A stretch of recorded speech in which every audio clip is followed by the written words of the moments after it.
house. Is it recording properly? It's recording. It is. Yay. It is going. Hey, we are existing in, I guess, what is being termed Habibi month now. Oh. What? Oh, just because we're doing Banu Haqim month. Oh. So everybody was just like, oh yeah, it's a Habibi month. Let's go. Let's go. I don't know. Look, I just got excited that people are just sharing like falafel recipes in the Discord because I fucking love falafels. I mean, falafel is pretty killer.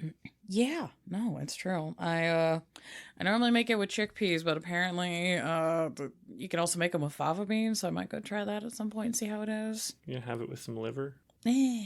And was it brain as well? No, It's liver in the quote, and then in the second movie there's the brain sequence. Yeah, Hannibal. High five. High five. Spooky reference. Yeah, that might be more of a Hakata month episode, yeah, which that's a I good guess that point, will actually. be Coming up. That I guess only a portion of that month would be Olive Garden when you're here, your family. There's other cultures in there now, so Yeehaw! I can't say it's spaghetti month. Yay. Thanks, Hunter. I know how to cook that one. What, spaghetti? Yeah. How do you not know how to cook a falafel? I've never done it. It's just... I've never learned. How do you not know how to fly a plane? You could. I mean, if Nathan You've Fielding... never tried it. Yeah, I was going to say, if Nathan Fielding's taught us anything. Well, his family's got military background, so... Yeah, that's fair. I do need to watch the new season. It looks good. Yeah, I'm behind, but I usually try and avoid spoilers, so I either watch it immediately as it comes out, or I wait like 3 months till the memes die out, and then I just watch it clean. Yeah. Well, the fun thing with the way the internet is being, meme cycles are dying in like a month and a half. Like a week and a half. If that, yeah. So you might be able to watch it now, or are you still going to wait? When I have time. I'm also I've been rewatching X-Files and all its spin-offs. Oh, that's gonna be chunky. Yeah, each episode's about an hour long, and it's from old TV when there were like 20 plus episodes a season and not like 8. Yeah. And so it's like a full day situation to get through a season. It's just going to be thick with wanting to. And I watch like 1 or 2 a night. So, and then I have at least 3 seasons of Millennium I'm going to have to watch as well. The movie, the 1 season of Lone Gunman. Yeah. And there's one other show that's kind of a spinoff, kind of not. Which one? It's made by Chris Carter. It's like a weird cyberpunk show. What? It also only lasted a season. That would be why I missed that, because I was like, I none of what you're saying is clicking for me. I'm trying to remember the name of it. And it's not directly tied into X-Files, but it was going on around the same time. So okay. If I remember what it's called, we will share it.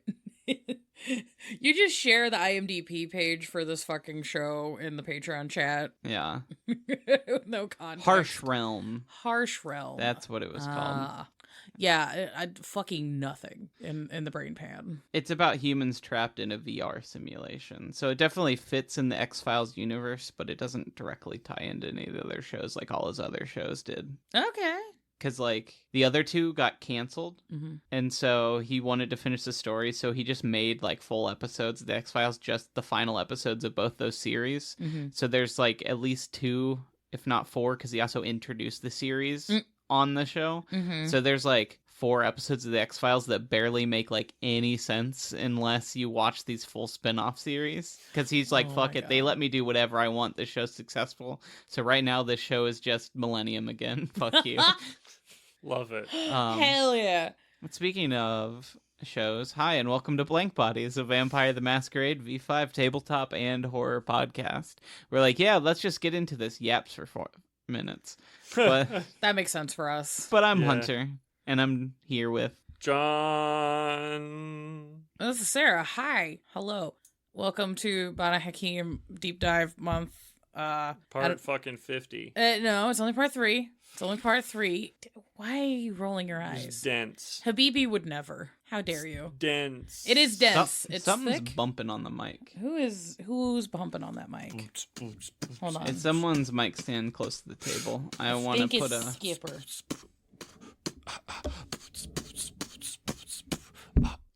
John, why are you always struggling? I don't know. fuck's wrong with your feet? His shoe's too big for his goddamn feet. All right, we have fixed the problem. All right. Yeah, so, we are doing a deep dive of the various clans of... There it was Damn again. it! What's It's going not mine. Is it you? It's mine. I'll move mine back a little bit. Oh my god, it was Hunter this time. Was it? I don't know. We'll find out. We'll find out. There was a ghost bumping. We'll find out. It's fucking Louis Pasteur trying to escape containment again. I'll fuck you up, Louis. Stay in there. Anyways, so, as I was saying, we have been doing a deep dive series on all the clans in the game, Vampire the Masquerade. There's a lot of them. There are 14 different groups that count as clans, kinda, for the purposes of this game. Yeah, that's true. We are nearing the end, my friend, of the list. So we've gotten to now the delightful, the wonderful, the Banu Haqim. So we are on part 3. Normally, the way this deep dive series works is it comes in 3 parts. First part, we talk about cultures, vibe, disciplines, the kind of basic information on the clan. Second episode normally would be the clan's history and some cultural notes and things that are updated for 5th edition. And then the third episode would be a bonus episode. Slightly having to break format for this clan because the clan's history is so dense and directly involved in the meta plot for Vampire the Masquerade that I couldn't edit the history portion down in a way that made any fucking sense. So your bonus episode is more history. Yay. It's fun though. I left us on a cliffhanger last week. You certainly did. I was proud of me. Great job. Narration. I'm tired. I don't know why I went full Waluigi there for a minute. I had no idea why that happened. You made it there. I did. Content warnings for these episodes. Discussions around war, genocide, xenophobia, Islamophobia, religious trauma, cults, occultism and demons, colonialism, authoritarianism, arranged marriages, body horror, and current events. I'm going to put a big star asterisk on current events when we get to a portion of the episode later where we're talking about thing happening now that is terrible. We will give another content warning because if that's too heavy for you, that's understandable. Keep your brain safe, your body safe, and your mind safe. We want to support you and your choices to be a healthy person. So, hurrah. Games are supposed to be fun, but sometimes when you're doing games that involve plot that is heavy in our world, in our histories, they get heavy and sad. And that's a normal human reaction to go, a fucked up thing's happening, I'm sad. Like, yeah, that's a normal human reaction. That's okay. So, strap in. I was about to say strap in, strap on because it is Pride, but that might be a little much. I don't consent. You don't consent? That's fair. That's fair. We respect that. Speaking of strapping in, giant list of sources. Vampire the Masquerade 5th edition Player's Guide, 5th edition Camarilla book, Cult of the Blood Gods, Forbidden Religions, Gehenna War, Sabbat the Black Hand, Beckett's Jihad Diary, Clan Book, Assamite and Assamite Revised, Veil of Night, Lore of the Clans, VTM Victorian Age, Succubus Club, Dead Men's Party, also including Blood Sigils, Bloodstained Love, Chicago Folios, VTM Dark Ages 20th Anniversary, Dark Ages Player's Guide to the Low Clans, The Book of Nod, Clan Novel Assamite, Dark Ages Tome of Secrets, Guide to the Sabbat, Encyclopedia of Vampirica, Libelus, Sanguine 3, Wolves at the Door, Gehenna, The Final Nights, and Guide to the Anarchs, as well as some ancillary research I did, because I didn't read enough. So I watched some documentaries. You'll never have read enough. Never. Yes, sir, I think you probably should have read a little bit more on this one. I'm gonna kill you and then myself. Not really. Not really. But I do highly recommend the documentary The Fire Temples of Iran and a 1,000-Year-Old Flame by David Adams. You can find it on YouTube. It's a cool travel vlog where he visits a bunch of Zoroastrian temples in Iran. And also goes to, like, the actual historical Alamut. It's neat. That's intense. Yeah. It's cool as fuck. I recommend this documentary. There's also The History and Legacy of the Crusades and a 100-Year History of U.S. Meddling, Coups, and Wars in the Middle East by Dr. Roy Casagrande. I like his lecture style. It's informative, but also kind of relaxed, a little bit more conversational. And he does a good job of providing a lot of context to things that are happening in the world, in parts of the world that maybe you don't have full context on, and you should go, like, learn about it. That's cool. Yeah. So I highly recommend those for ancillary watchings. I did use those to inform things on the show. I've also taken college level courses on Middle Eastern history. So if folks from the chat want me to share like some of the textbooks that I've had classes on to talk about stuff, I'm happy to share that too. Anyways, back into the thick of it. Where we had left off, do you guys remember?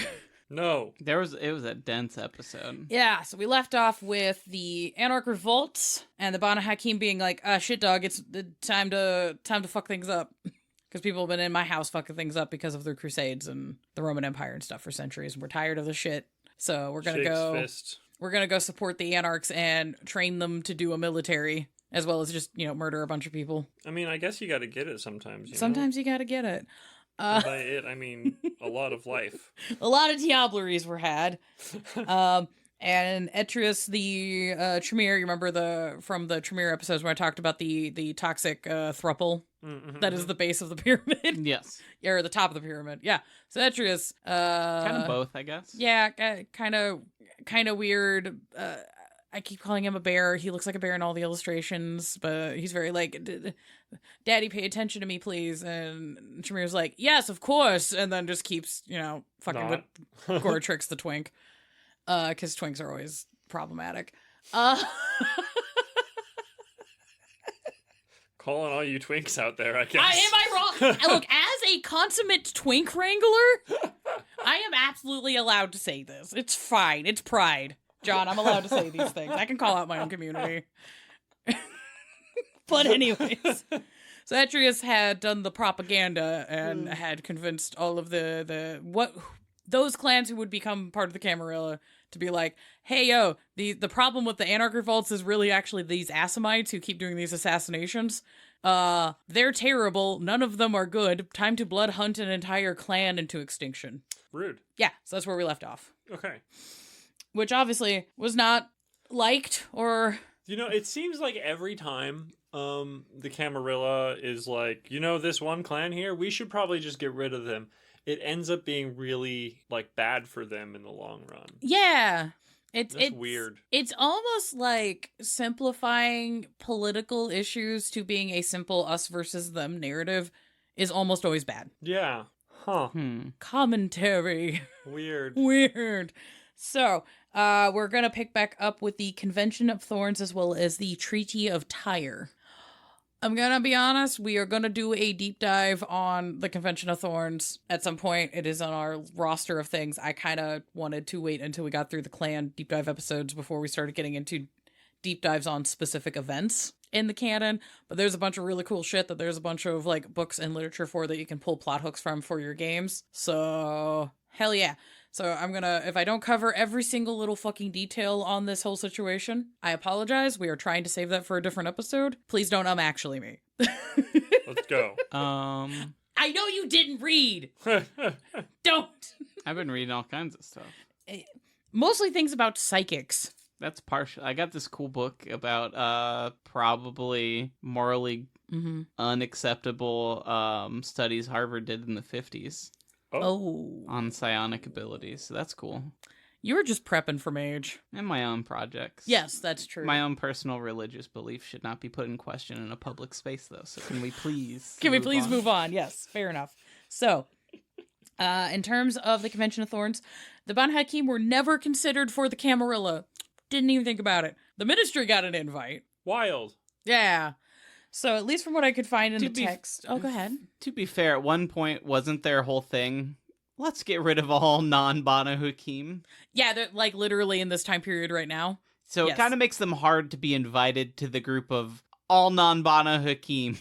Yeah, It kind of sets you apart. Yeah. That might be part of it. When our known goal is we're going to get rid of all other kindred. We're gonna who have been embraced, if you will. Yeah, well, we're planning I don't want to call it an ethnic cleansing, but I don't know how else to phrase this in terms of vampire, but essentially that's what they were planning. We're like, we're just going to eliminate all of this one clan and then all of the problems will be solved. Because that's worked. Yeah, because that's how that works. It's how it's worked every other time we've tried to do I it. guess, because, it also works pogroms. Yeah, that totally worked. That was a good idea. Gross. Yeah. Yeah. Yeah, it's bad. So, in the text, I was able to find a note that apparently Hardestadt, Hardestadt the Elder, the one with the hat, the original hat, is said to have sent an emissary to Alamut to be like, hey guys, we should have a truce, because, like, we've been murdering you, you've been murdering us, we should, peace negotiations. But the travel plans of this emissary landed in the hands of a fanatical faction of the warrior caste of the Banu Haqim, so then that guy got diabolized, so the note never got delivered.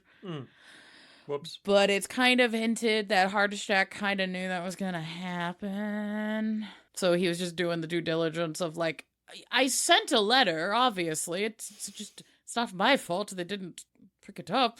Fucking Hardestadt. It's just this fucking dickhead. I'm just saying, that thing I put in the LARP chat, yeah, the Follow Your Leader shirt, yes, would be so good. I mean, that's what Theo Bell also doubled down on that. Yep.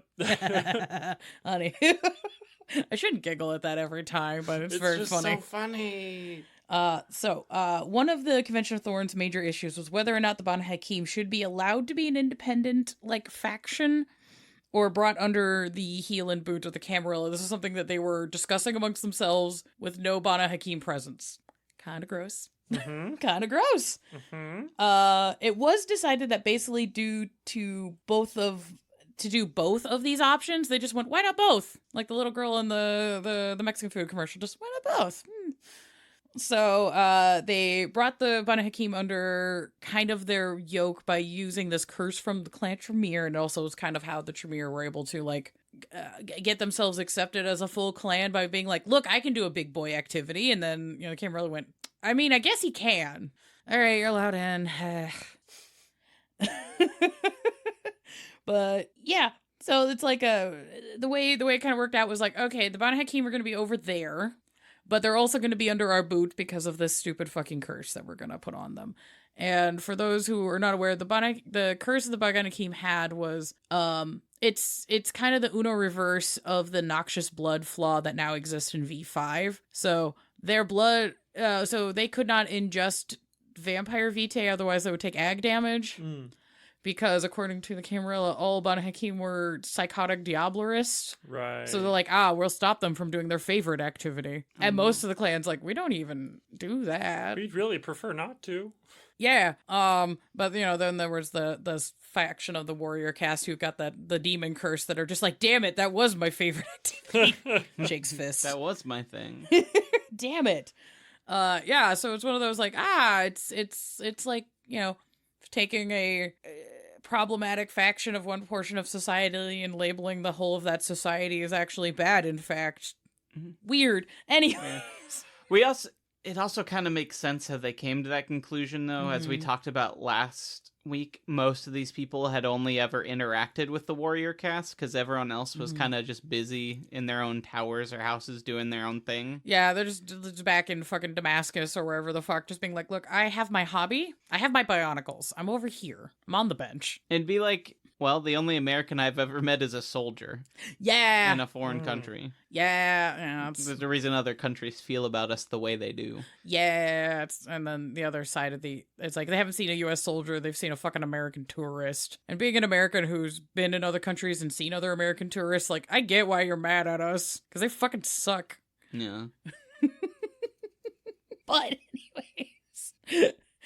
I want to encourage people to travel and experience other cultures and be more well-rounded, but when you go to somebody else's house, act like you're in somebody else's house, please, for fuck's sake. So, back onto the thing. So, basically, the Banu Haqim were pressed into signing the Convention of Thorns in 1493. The ones that were just a random cell of Banu that some of the Bruja had just, like, captured and ransomed. And the Bruja were like, aha, we have the leadership of the Banu Haqim. And then the Banu Haqim that were captured were like, I'm just a guy. Please don't murder me. Yeah, I guess I'll sign the paper.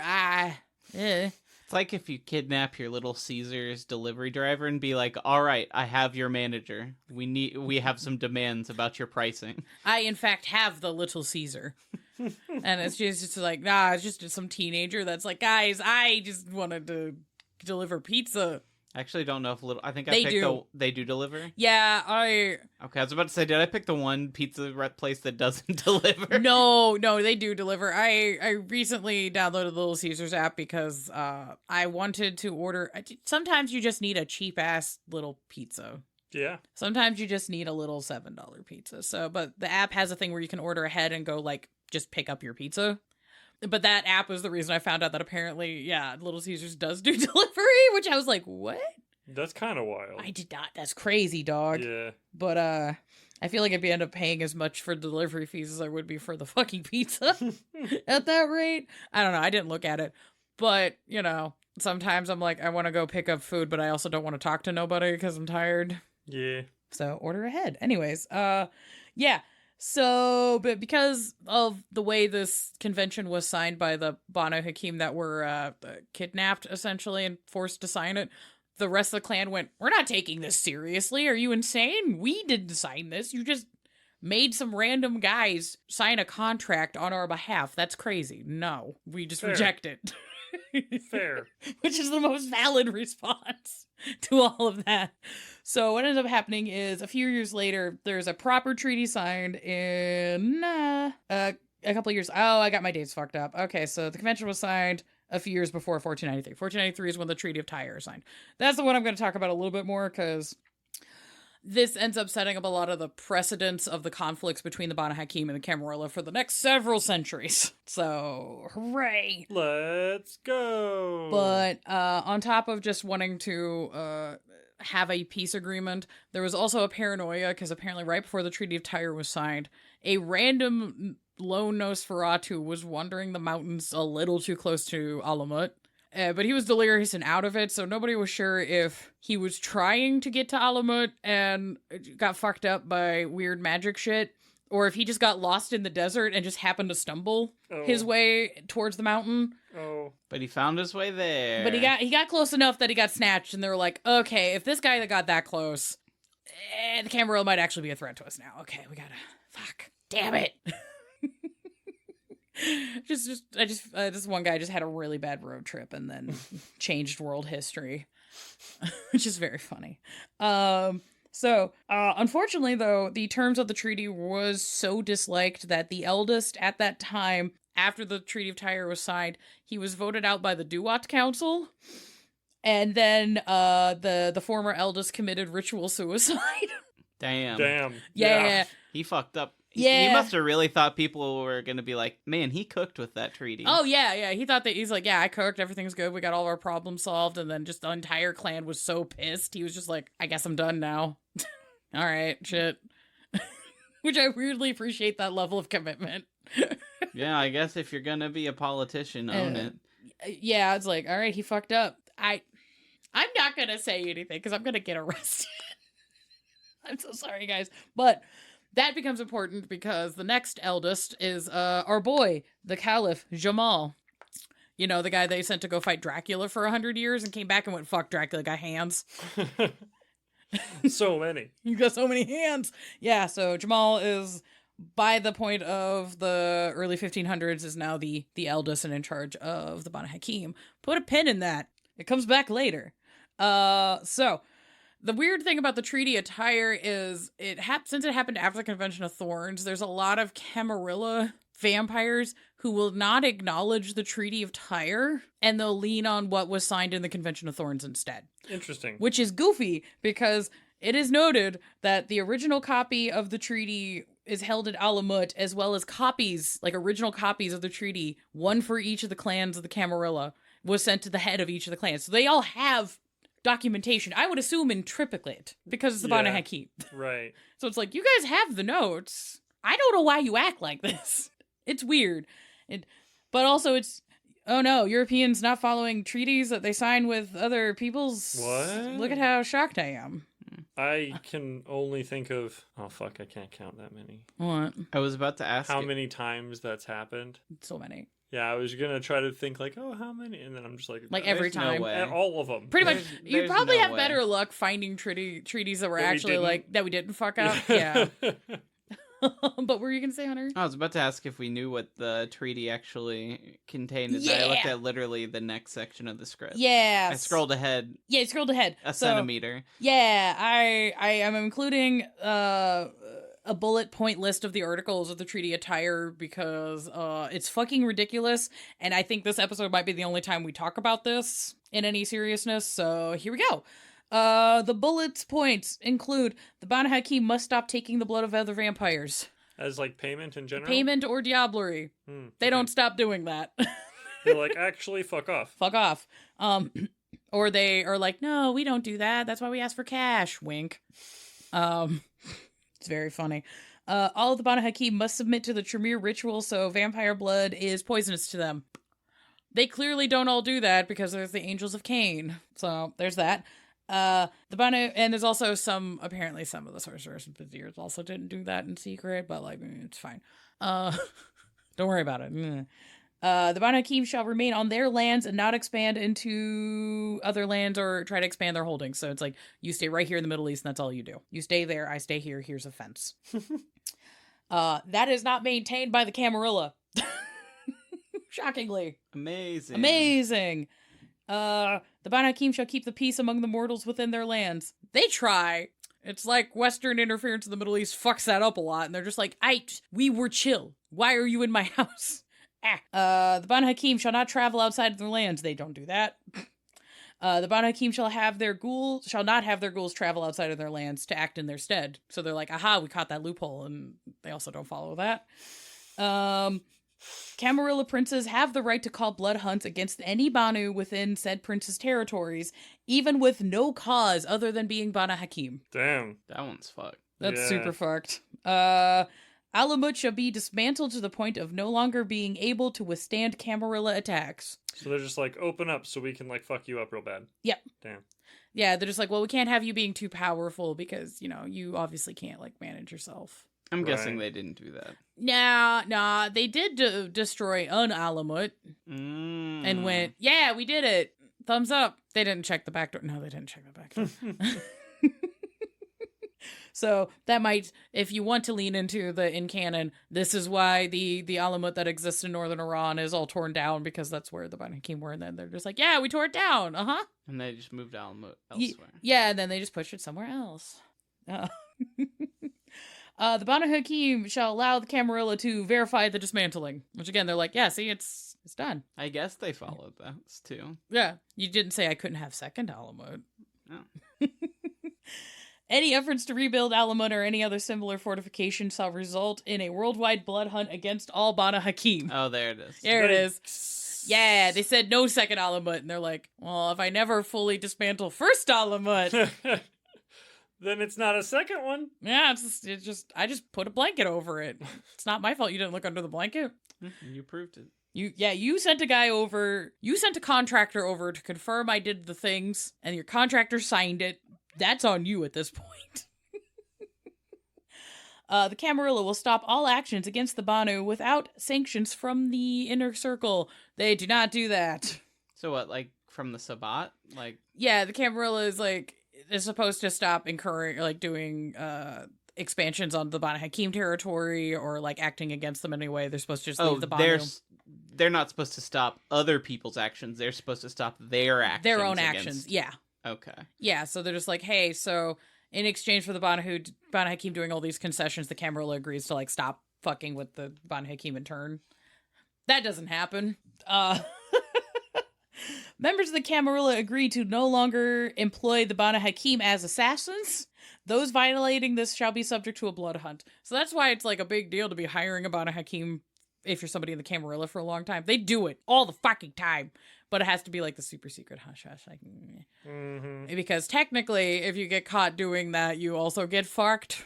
Right, because you're being buddy-buddy with... Yeah, so you're kind of trading quality of work for potentially getting got yourself. Okay. So if you're into like plots and intrigue and you're setting things in the game before like V5's timeline stuff, this could be a fun level of political intrigue if you want to fuck with it. And you could even have some old princes who just maintain these laws anyway. Yeah, but they're like, I know we're letting the Banu in, but we're still maintaining these things. My city does not allow assassination. Right. My city does not allow Banu Haqim. I mean, there are princes who have rules more extreme than that. So. Oh, for sure. Yeah. So yeah, you could have games where it's like you have older princes that are like, I still don't trust these Assamites, and everybody's like, could you stop using the slur, Grandpa? Like the fuck. But the final bullet point for the Treaty of Tyre is the Banu Haqim will cease assassination jobs. That doesn't fucking no. Yeah, fucking right. Yeah, so this treaty is one of those like both sides look at it and go, haha, no. But they signed the paper, and this is a major point of contention between the two factions for centuries. It might have parallels to other kinds of treaties that have also been signed in the Middle East. I'll get to that later. It's almost like history is cyclical. Anyhow. So there's that. If only I was informed or literate. Yeah. I might see what they're alluding to. Maybe. God damn it. So, continuing on the timeline, the Banu Haqim remain mostly within the confines of their territories and Alamut, with various cells and agents moving within Camarilla territories, and Sabbat anti-tribute working towards reuniting their clan with their long-lost cousins. So that's just kind of, after the Convention Force of the Treaty of Tyre, the clan kind of gets stuck in this is kind of like arrested development. I love that show. Yeah. It seems like they're also kind of like in an in-between space where like we kind of get along with the Camarilla, but not really. We kind of get along with the Sabbat, but not really. Mm-hmm.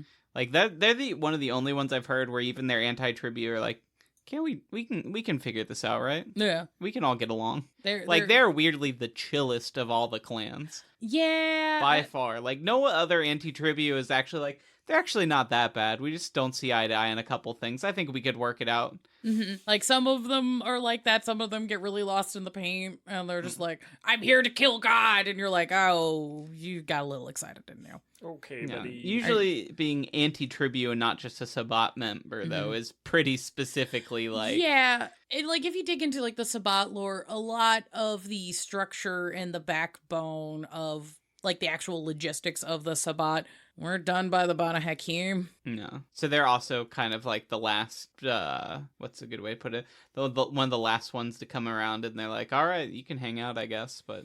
Yeah. Kind of like with the Camarilla, it was already a thing, and they're like, you can be around, I guess. Yeah, because there's, like, factions of the Banu Haqim that were like, no, I'm still killing these fucks. And then there's other factions that are just like, my entire job is to break this fucking stupid Tremere curse on my clan, and that's all I do. And then there's other ones that really get into the antediluvians are real. Well, Daddy Hakeem said I'm supposed to kill all the Canaanites because they're a scourge on the earth, so I'm just going to keep doing that, I guess? So helping you kill all the other is actually doing what we're supposed to do, so... So we'll work for now, but, when the time comes... So I gotta put you down, bud. Have some bad news. It's a spectrum of being weirdly chill and then weirdly not chill. Yeah. So... which is kind of Banu Haqim. It's like, they're really chill until they're not, which is a really interesting vibe. This is a major side tangent, but it makes me think about how, like, there's that book with all the different end time scenarios that are possible. And I almost imagine one where, like, the Banu Haqim are, like, basically just too successful at that. And then when Cain comes back, there's just no one to contest him because they kind of wiped out everyone else. Yeah. So I kind of like that, actually. That's kind of what Urshigi wants. Yeah. Fair. Also, the Nkanu. We'll get into that at some point in the future. But, yeah, it's exciting times. If you want to run those end of the world plots, cool. Yeah, they are strictly non-canon now, although there are hints at things that could still happen in the future. Yeah. In the future. Yeah. Basically, so the facades of the mortal powers shifted for the Banu Haqim between, because they were vibing pretty hard with Iranians and the Persian Empire, and also like the various Arab empires and their caliphs, shift over to the Ottoman Empire when the Turkish Sultanate kind of takes over. So I don't have the time to get into the history of the Ottoman Empire because holy shit, there's so much there, but it's cool. Check it out. I believe I dare you. Yeah, I've talked about it a little bit in some of the other episodes, just to like give context for things. Mostly, I think it was the Salubri I had to talk about it. That sounds right. Because we had to talk about the Crusades more in depth there. Yeah, because they were super into that. So, yeah, that's kind of where, the Banu Hakim just kind of like vibing in their lands, dealing with whatever historical things that are happening in the middle and Near East, North Africa, kind of minding their own business, but they're also sending out agents to be in Camarilla territories to do business for things and keeping tabs on stuff and gathering intel and like bartering deals and stuff. So if you like a game that's a lot of like spy versus spy, that'd be kind of cool. this shit's kind of cool for that. And then we get into the World Wars, our favorite part of the episodes. Oh my. So kind of good news, at least in terms of is the clan evil. The Banu Hakim were officially neutral on both world wars. Okay. Outside of whatever military fronts came to their territories, because they maintained the line from we did the Treaty of Tyre. We're not going to Europe. Europe's in my house, though, which is weird. Get the fuck out of my house. Those conflicts were more about the local populace having to deal with, like, European incursions, really, than, like, the wider World War front.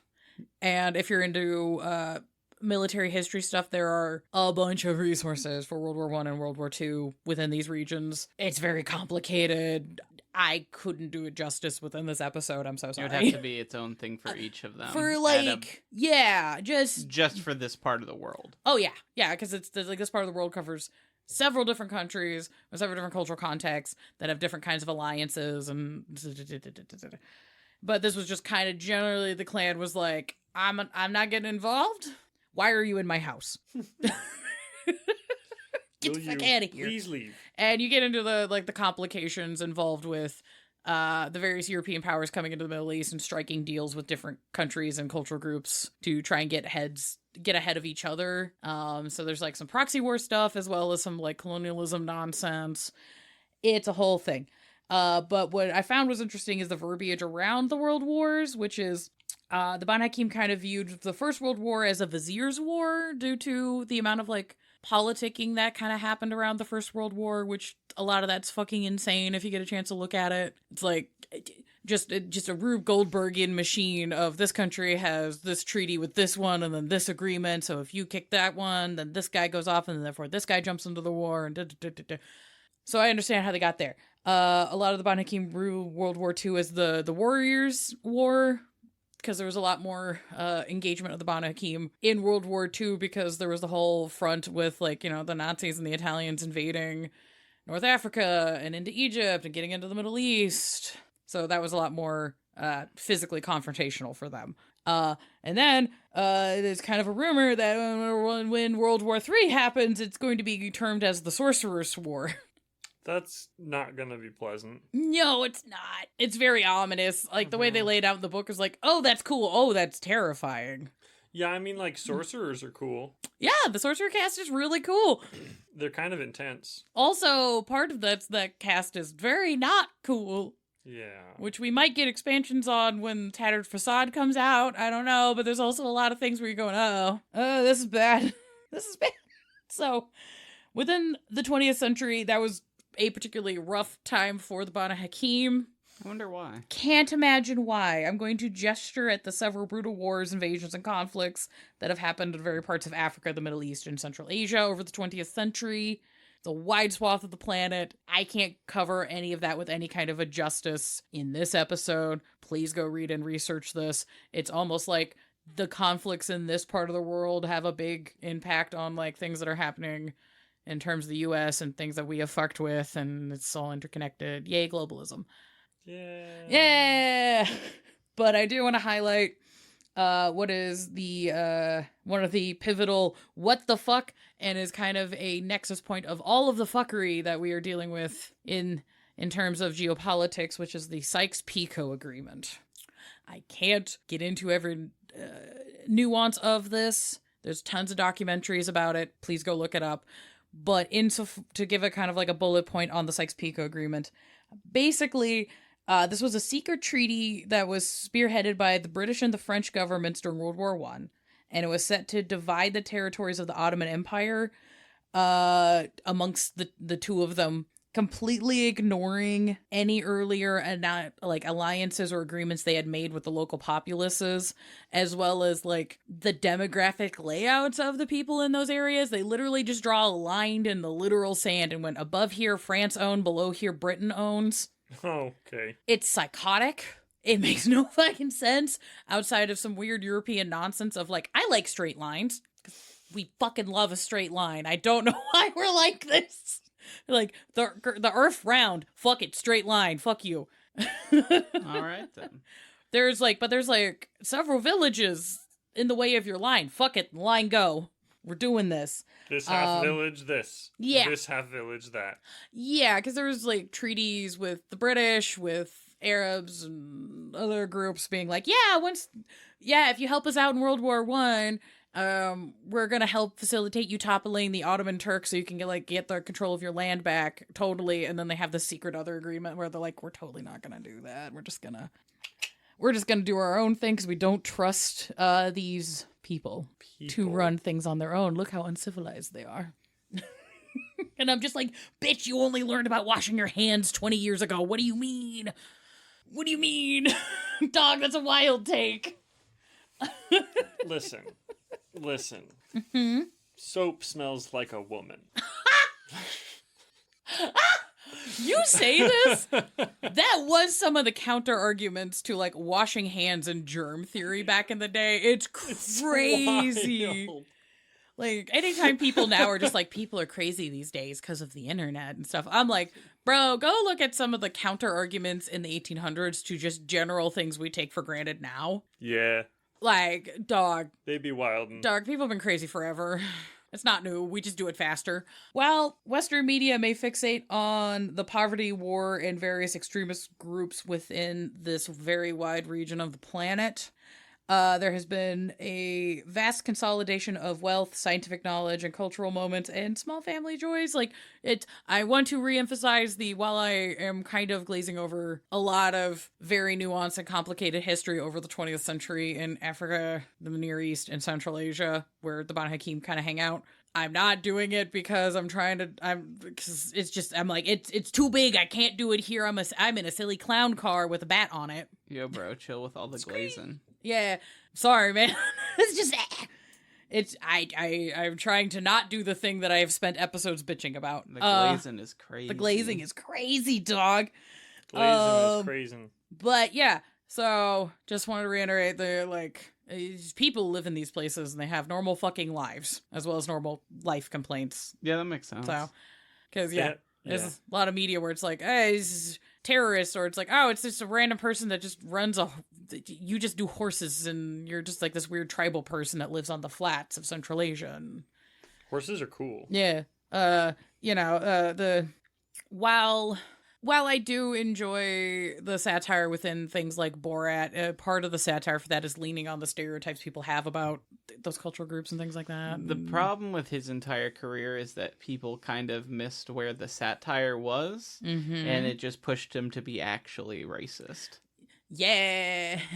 Not to say that he's not also actually a little racist, but... Yeah.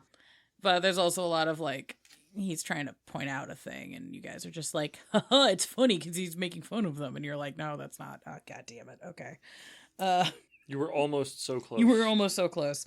So now we're going to get into a thing that delves into current issues, current events, content warning now. If you don't want to listen to it, just keep hitting the fast forward button until we're past this. There's a wedding. Well, we're not at the wedding yet. Oh, there will be wedding current, once we start talking about Urshigi again. You can stop skipping ahead. Yeah, okay. So I'm going to talk for a moment about the Leopards of Zion in Israel Palestine. Here we go. Ooh, okay, big breath. Here we go. Ooh, okay. I wanted to talk about this because this comes up in several of the books I use for reference, and it feels irresponsible to not touch on it. I'm not going to delve into the current genocide or anything in great detail outside of the fact that it is a genocide and it needs to be stopped. Holy shit. Yeah. Stop blowing up kids. Give people food. What the fuck? Okay. Now that I've said that. So, within the Banu Haqim, there is a faction called the Leopards of Zion. This is a group of Jewish Banu Haqim that throughout the centuries have been like, hey, we're just gonna like look after our community, but like we're still in the clan. And it's like, okay, cool. Huzzah. Cool, fine. During the 20th century, a big chunk of the Leopards of Zion get really excited about the state of Israel. And like that's their favorite fucking thing. Yeah. So there's that.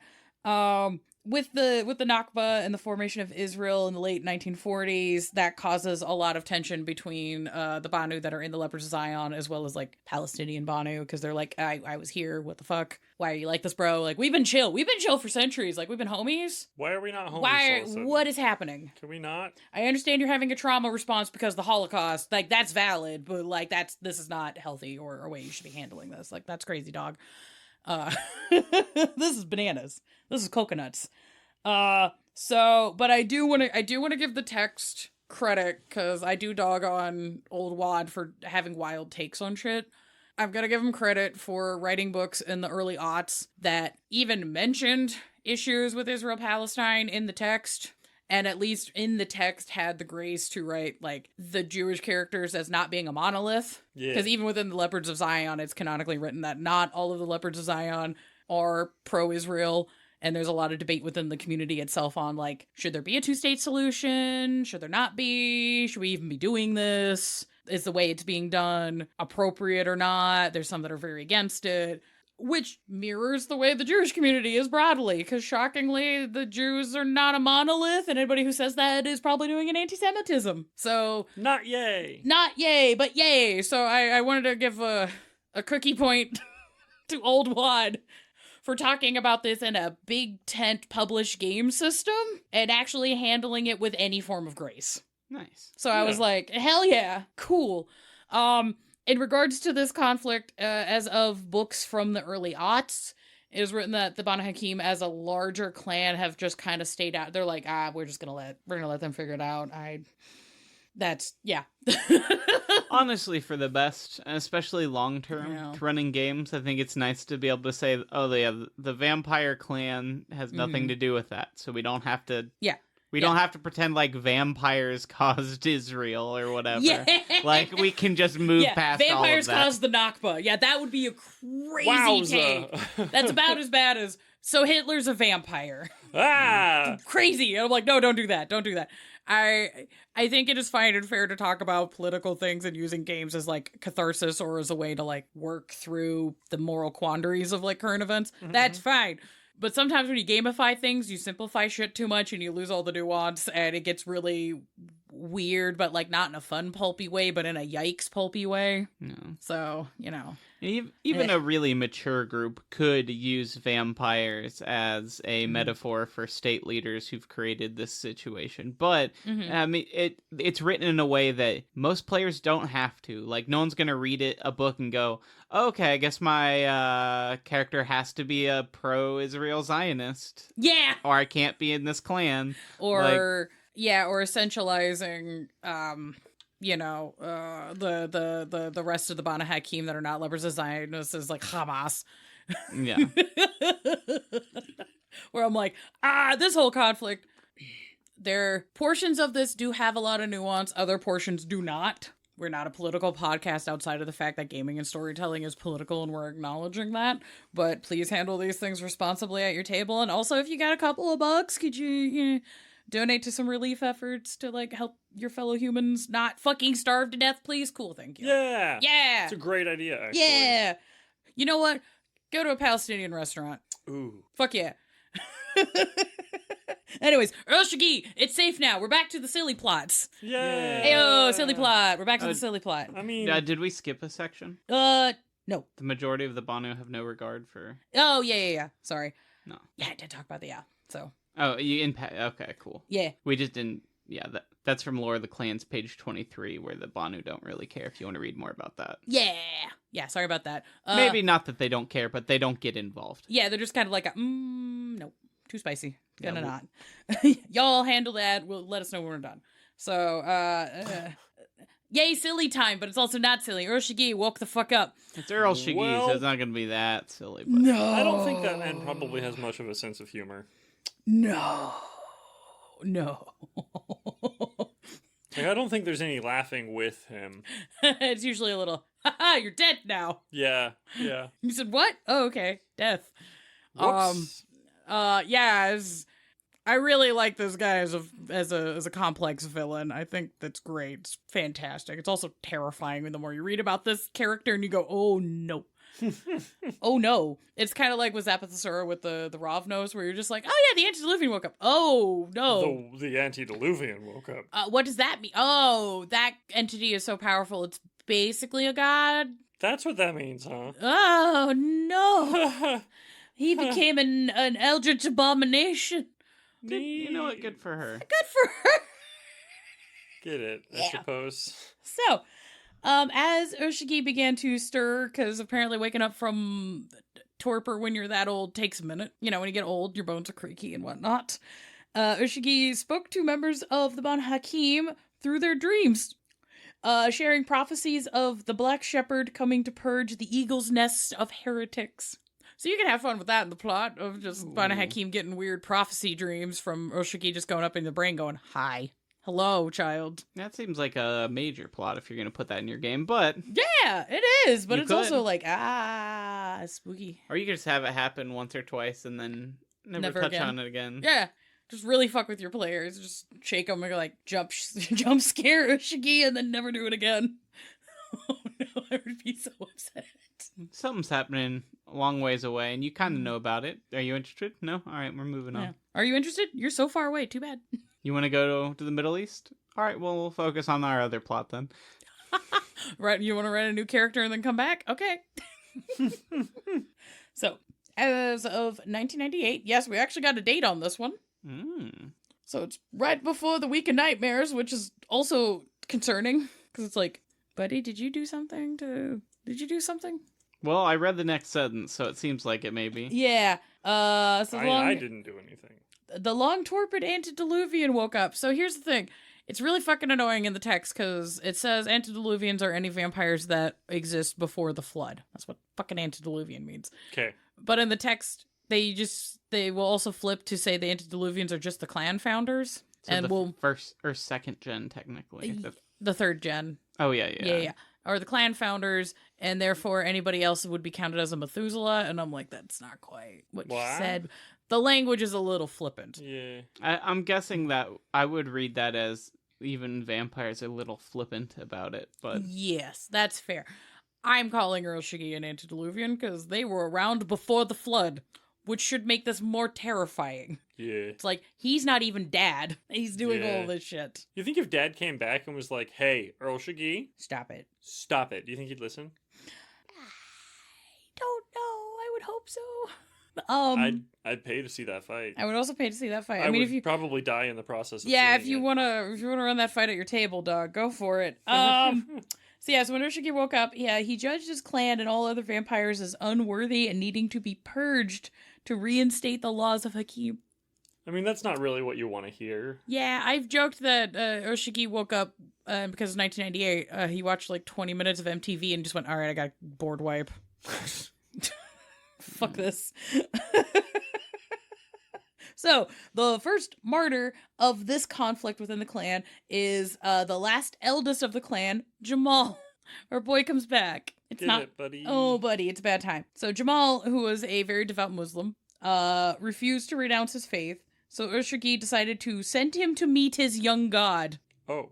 Because yet again, this is a clan of nerds, and we have pull quotes. We have a pull quote from Uroshigi directly.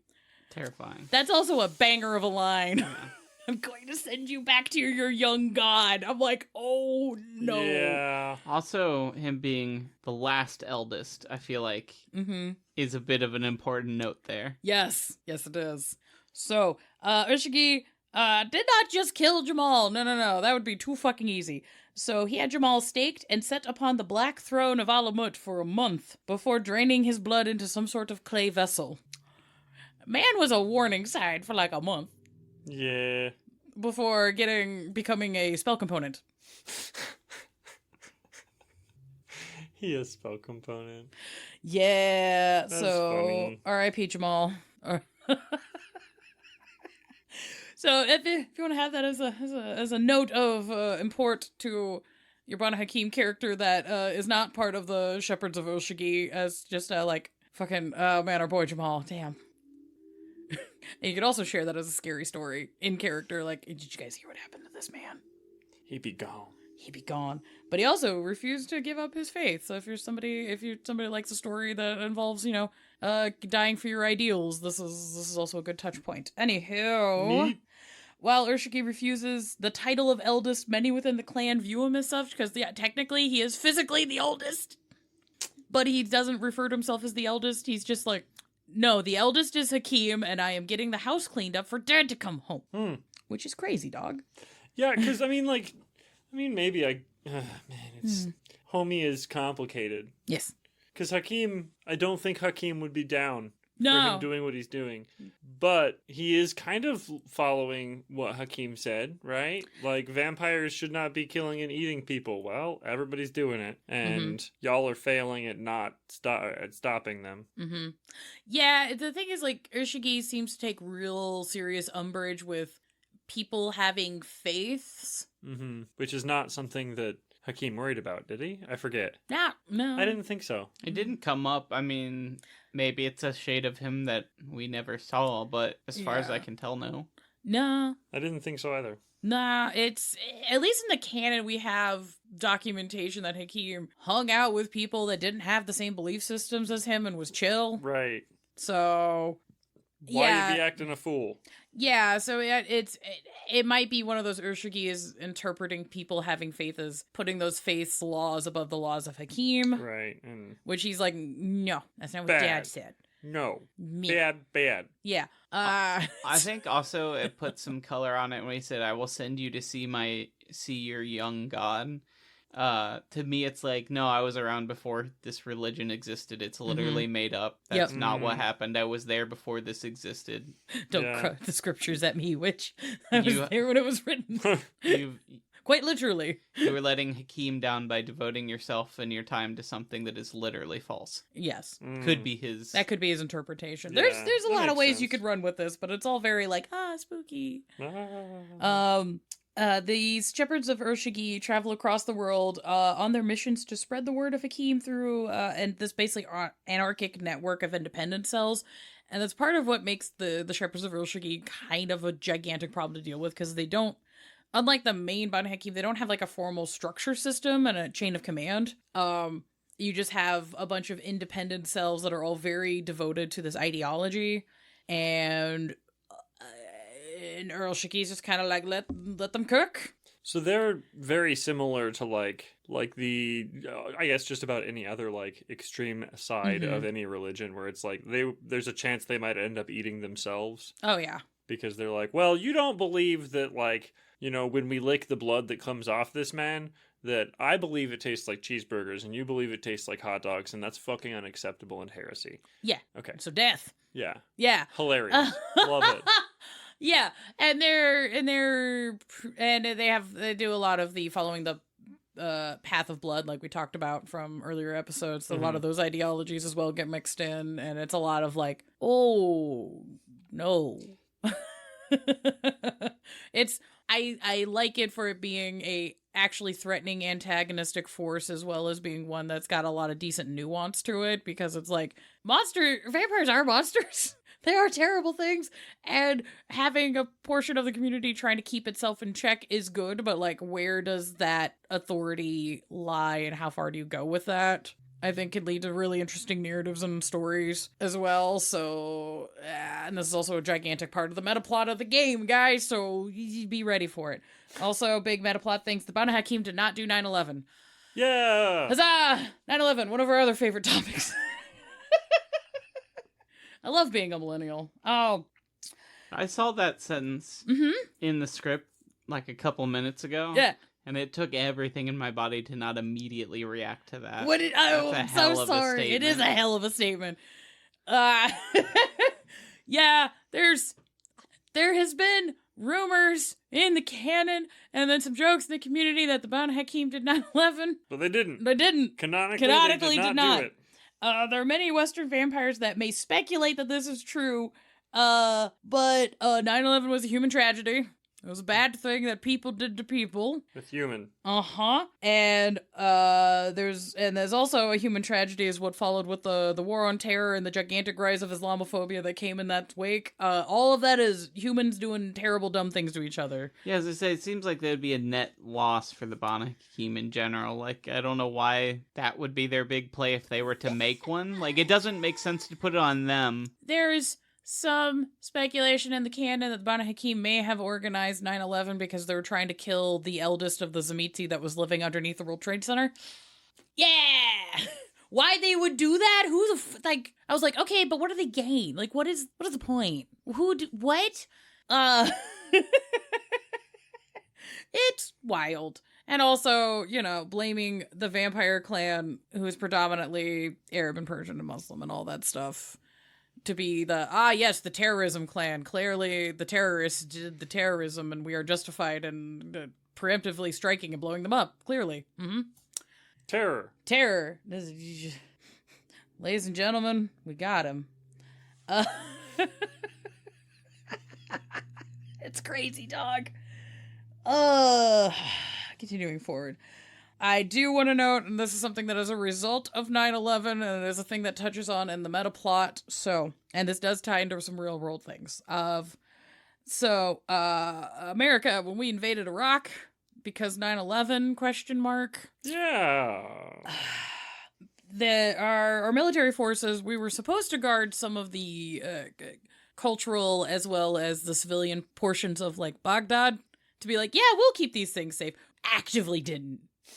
Gigantic problem. So the National Museum in Baghdad got raided, and just millions of dollars, like thousands of artifacts went missing, and a lot of those ended up in the hands of actual extremist cells, and they were like hawking these goods on black markets to be bought by the guy who owns Hobby Lobby.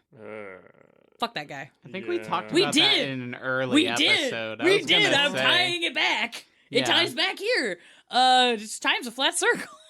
So this moment has metaplot significance in the canon because not only did extremist groups and impoverished and desperate people break into the museum to steal these goods to get money, so did some Nodist scholars, because apparently within the National Museum of Baghdad was a bunch of ancient artifacts from the Second City. Okay. And now those are missing. Okay. It's left unclear if it was, opportunistic Nodist scholars being like, my time's now, boys, we can do a reverse Indiana Jones. It doesn't belong in a museum.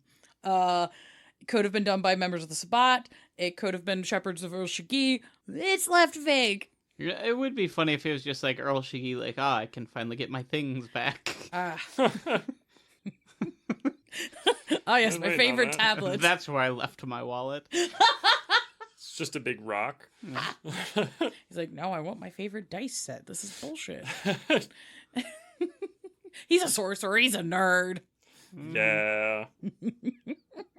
So, yeah, that might be an important plot point of contention to bring up.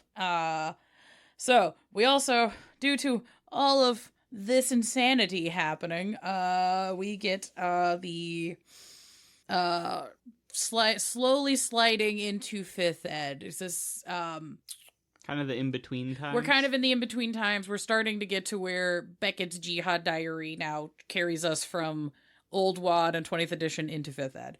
So there is a secret meeting in the Palais Royal in Paris in Beckett's Jihad Diary with Jan Pieterzoon. I'm glad he's dead. Fuck that guy. Look at his predator feeding type as a Ventru. Fuck that guy. Yeah.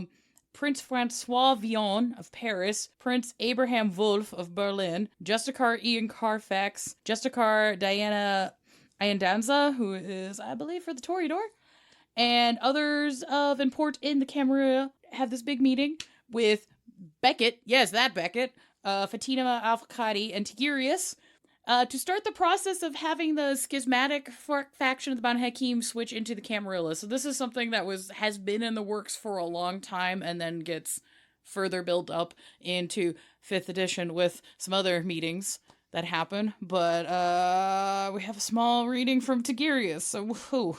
Go. Wait, do we have someone doing that? It's Eric. I'm making Eric do it. Okay. He did the first Tigurius, and I was like, Eric, do it again.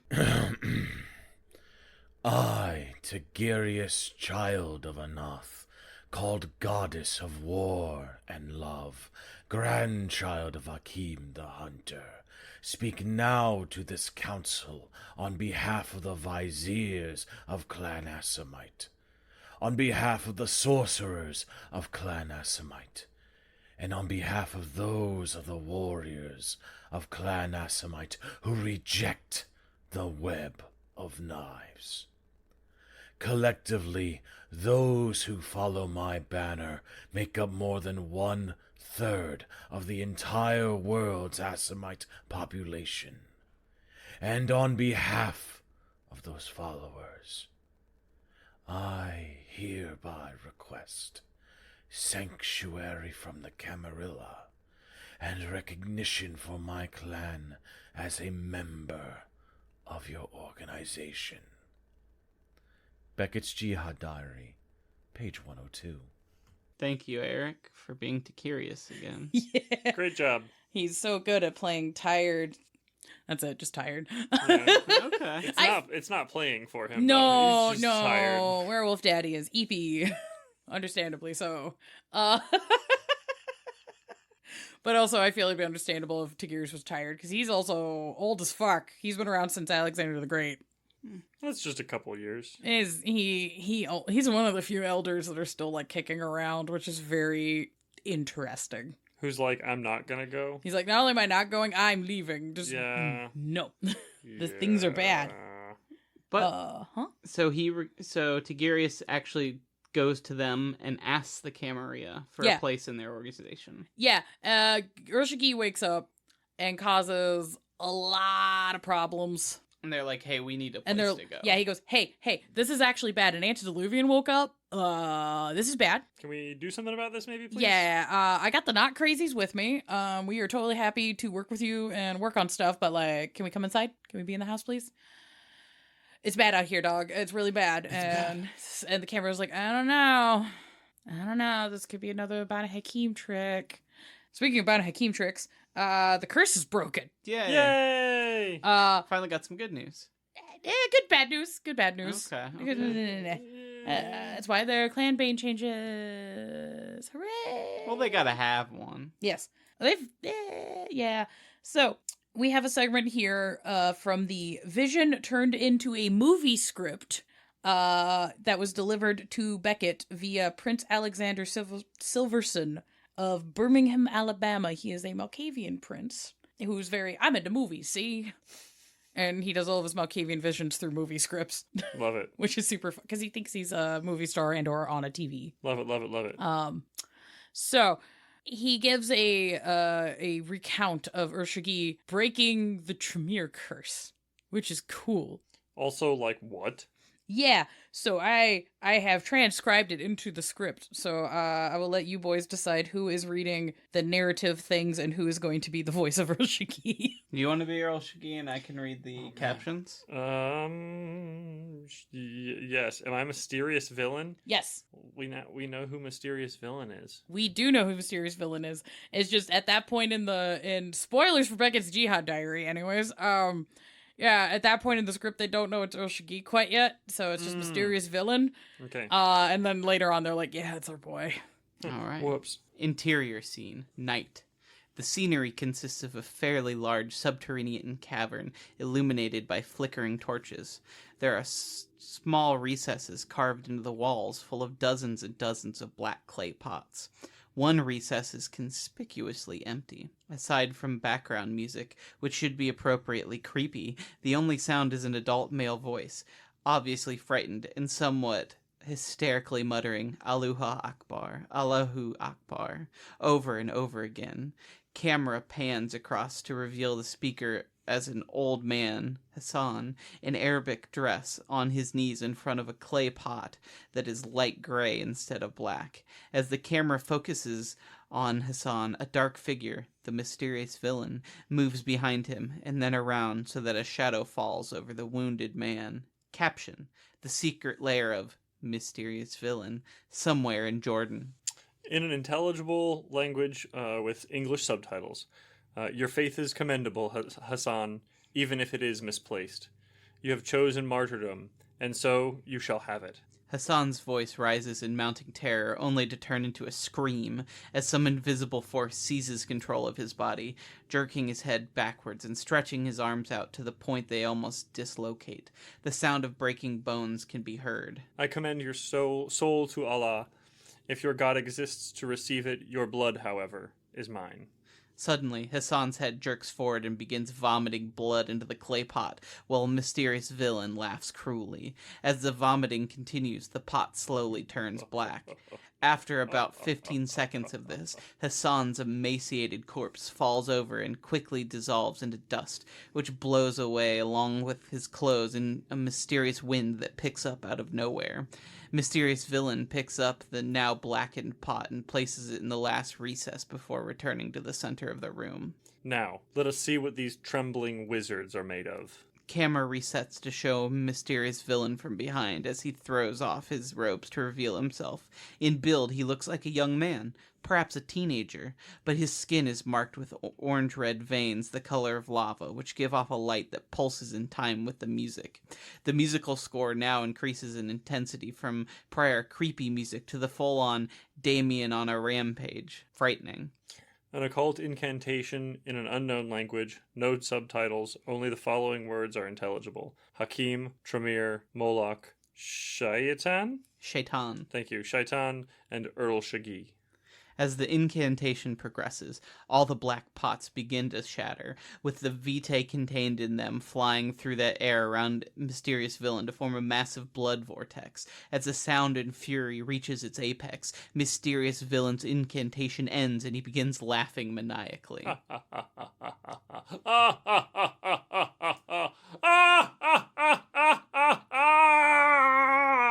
Scene change. Exterior. Establishing show of a mountain range somewhere in the Middle East. Night.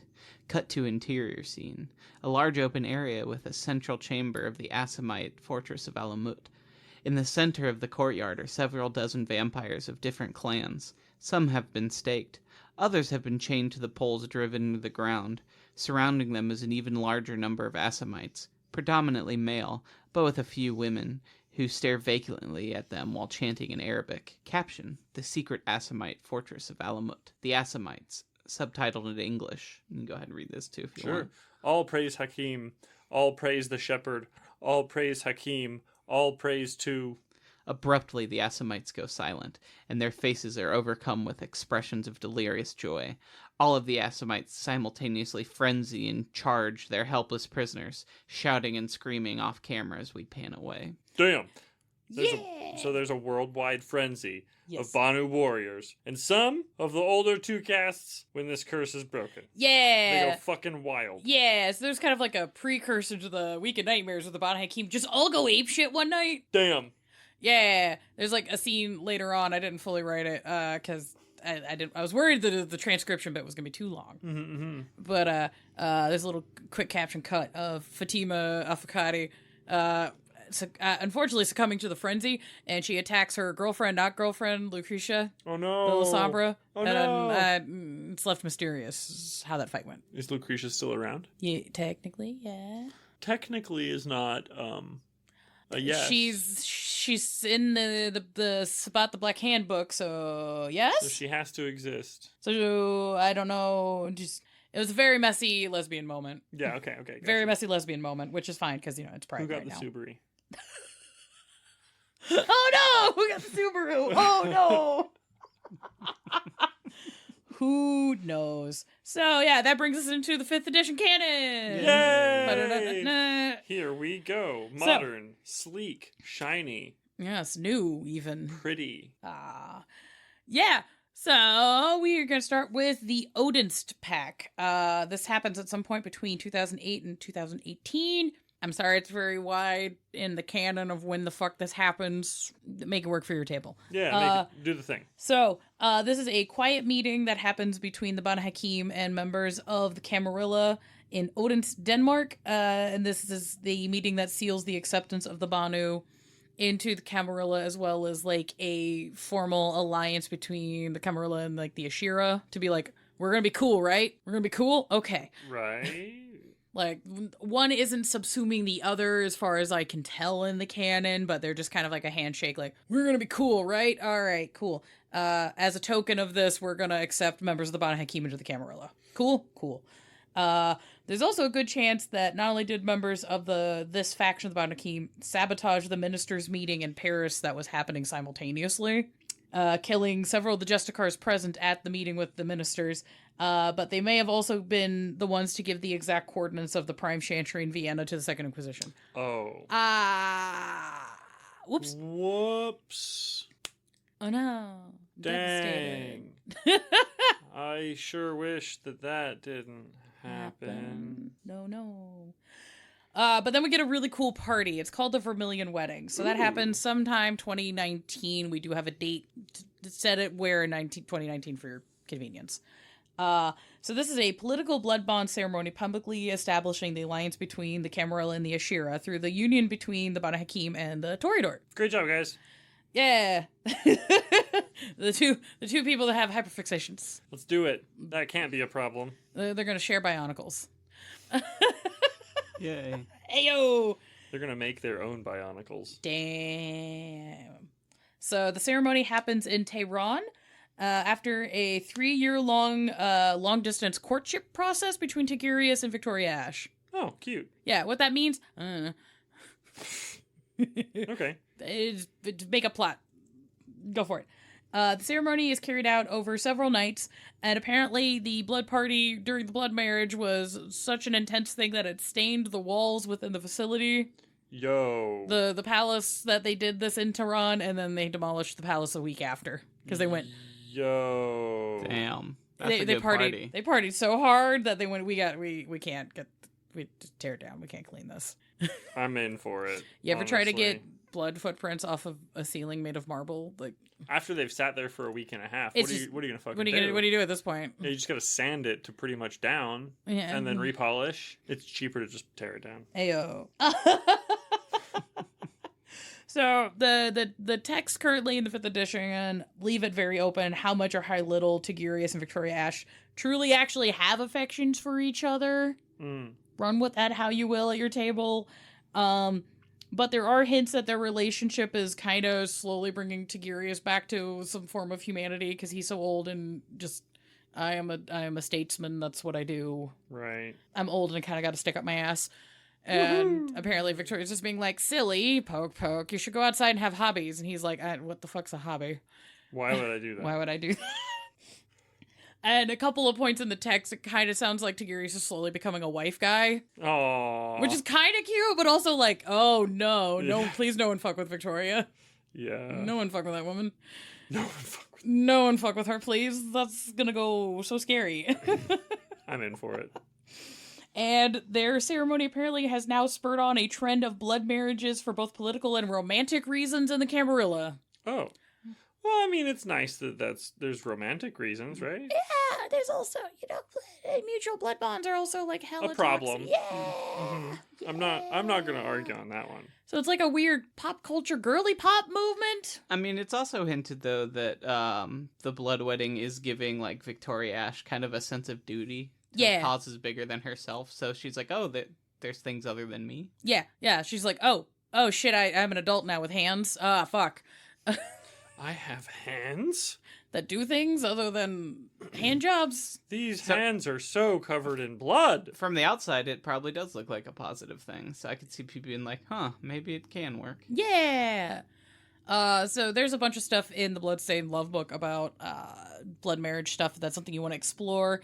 I also think it's an interesting, because the Camarilla is kind of politically turned so insular and leaning back onto old ways and traditions, using blood marriages as like political maneuverings is very in line with that. Mm-hmm. And that could also be a whole series of events you could do a whole story arc based on that shit if you want for your campaigns. And I think that's interesting. And also, maybe have the Banu Haqim and the Toreador be a little bit more chill with each other.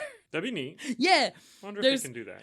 There is some kind of fun notes in the Camarilla book, the Camarilla book for V5. There's some notes where there's Banu Haqim warriors out in the field, and they're just like, yeah, it's been fucking sucking fighting on the front lines, but ever since we got lined up with the Toreador, my sugar mommy and daddies keep now sending me goodies. And they're just getting crate drops of supplies and shit, like it's a COD game. So, yeah, that might be kind of a fun story and plot thing to, like, kind of pull on. Okay. Yeah. And I also kind of like the dynamic of more socially adept Toreador trying to get the more stalwart, awkward Banu Haqim to, like, socialize. And then the Banu just being like, I need you to stop being silly. My homeland is on fire. My house is on fire. Everyone is dying, you stupid, silly bitch. Focus for 5 minutes. Party. I'm going to stab you. What if we threw a benefit gala? Okay, that's a little bit less stupid. Okay, I'm gonna throw a party. I guess it's in your name, but like But it's for charity. party. It's a party for charity.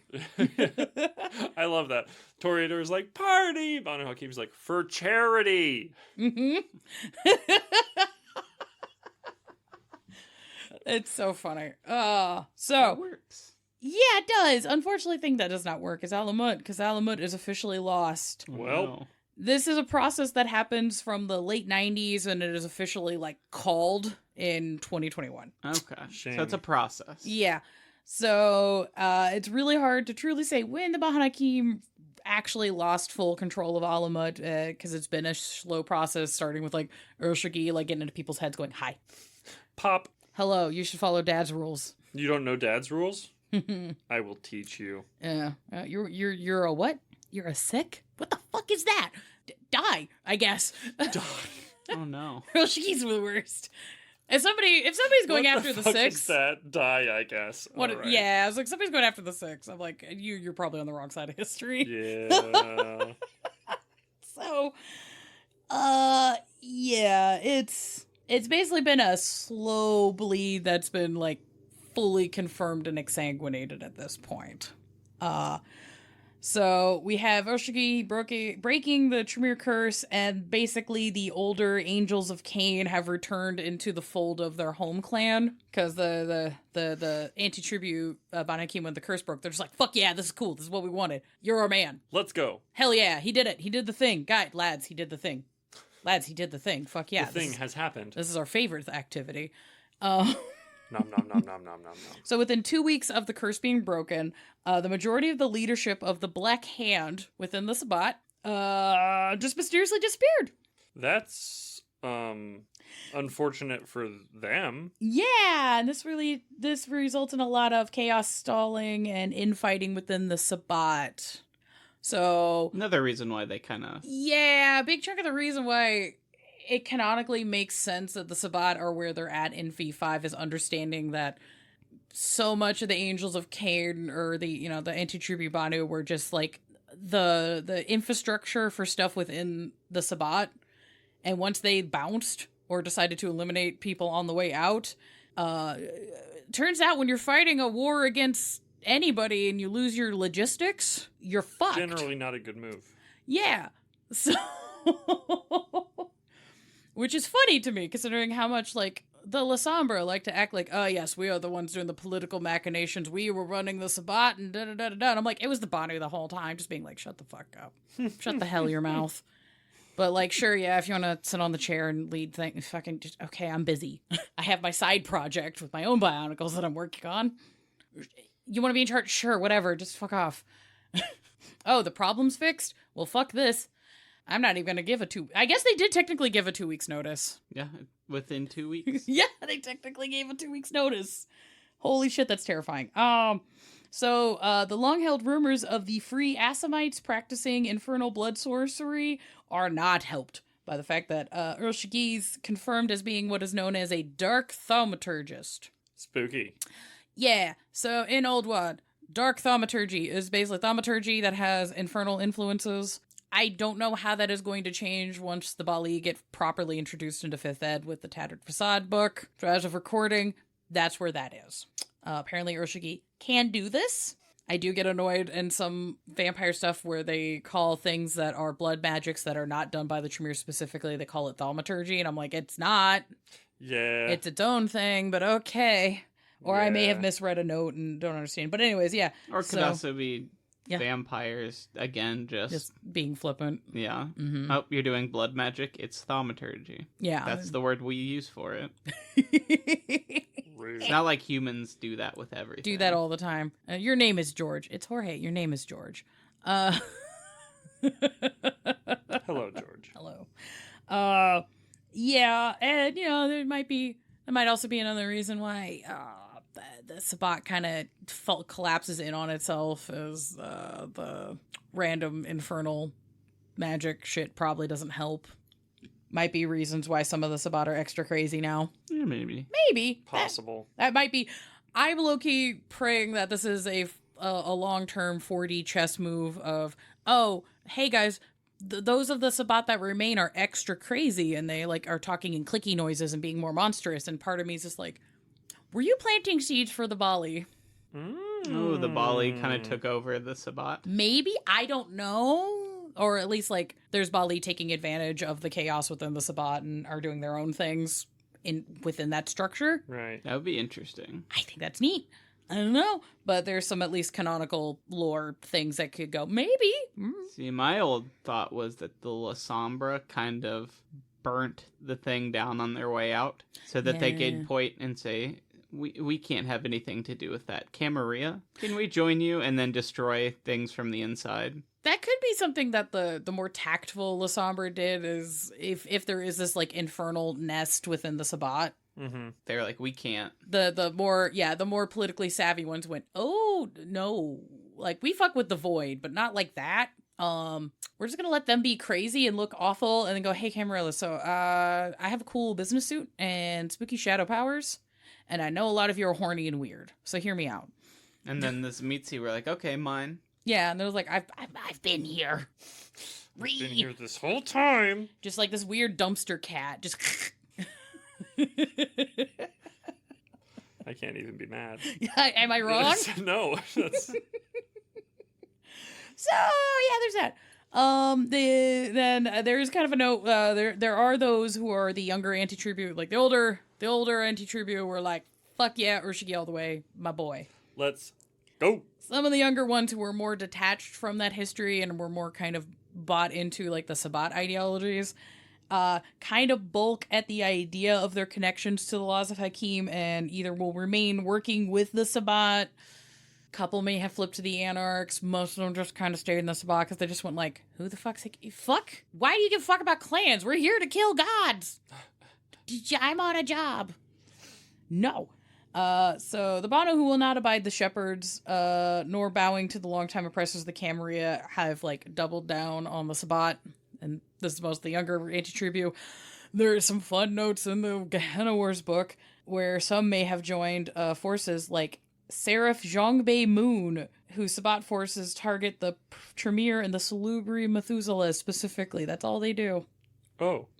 Yeah, I'll talk about that next episodes, actually. The term Seraph should scare you in terms of Sabbat. A Seraph in the terms of the Sabbat is basically a general. Okay. So you're like, uh-oh. But it's a cool word. Yeah, a lot of the stuff with the Sabbat's pretty metal because they're just like, but what if I took this Catholicism thing and just made it into something badass and neat? I mean, I wouldn't be mad. Yeah, imagine just going to your commander and being like, Seraph. Cool. That's kind of rad. Also scary. Very scary. The texts do leave it vague whether Urshigi stays within Alamut or stays elsewhere but visits, or hasn't returned to the site since breaking the Tremere curse. Huh. It's also left vague on where Alamut is because we have that transcript you guys just did a delightful reading of where they're like, it's somewhere in Jordan. But then Alamut's also like in Iraq and then in Iran, but also in Afghanistan. So there Who might really be. knows? There were multiple. There might be multiple locations. There might just be a bunch of secret tunnels. They could have done the 4D chess thing as you will, or been like, all right, Well, Alamut is just the term of like our headquarters, and we can have multiple headquarters, and that our headquarters are wherever all in we the term. spirit of Alamut. Or they have blood sorcery where they're like, so I'm gonna walk through this wall. And I'm there. Yeah, like the Simpsons bit where it's like, I'm in Afghanistan, I'm in Jordan, I'm in Afghanistan, I'm in Jordan. By jumping through a portal. I don't fucking know. I mean, have that's fun. neat. I like that. Yeah, have fun with us in your games. Fourth dimensional location that is in all of these states and more at once. Yeah. Which means you can put Alamut in your city. Anywhere, really. In your basement. That would be horrifying. Just go to somebody's basement. Alamut is there. Just opens the trap door like in fucking Evil Dead. Yes. And it's like, you know what? Usually I'm excited to see a dry basement. This is the one time I'm not excited about it. I'm not very excited about this dry basement. No. It smells like incense and I'm gonna die. I have to call the guy from Hobby Lobby to get this cleaned out. No! Not the Hobby Lobby guy. Normally it's fine, but this is my basement. I need to be able to use the basement. I mean... And then we also have this really interesting shift in terms of, like, blood sorcery, where it's like sorcery as academics. So it's becoming more and more common to see the Banu Haqim as archivists, appraisers, and teachers of blood sorcery within cities where they're allowed. So unlike the Tremere that are like, no, it's mine, secret, hiss.